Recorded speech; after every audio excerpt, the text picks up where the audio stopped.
Para nós, dende o punto de vista das familias, o que se nos transmite, o que se nos traduce é que a Consellería non ten intención de invertir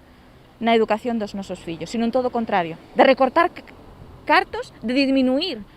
a oferta, pero sobre todo de disminuir a calidade na educación pública. Eso é algo que dende a AMPA, dende a Asociación Caramecheiro,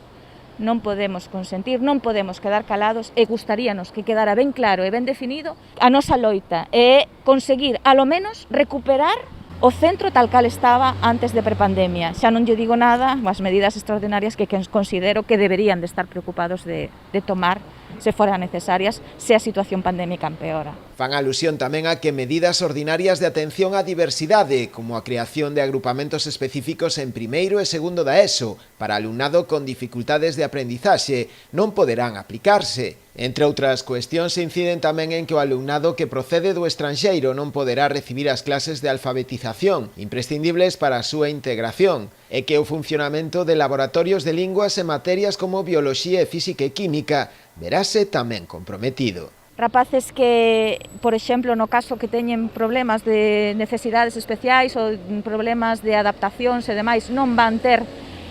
o que eles precisan para poder facer os seus estudios neste centro. Temos tamén o problema dos estranxeiros, que nos contábamos con as talleres de alfabetización, tanto para o alumnado como para as familias, os adultos, para que favorecer a integración de todas estas familias dentro da nosa comunidade, e tamén vanse a ver recortadas, mermadas, mellor dito, desaparecen automáticamente.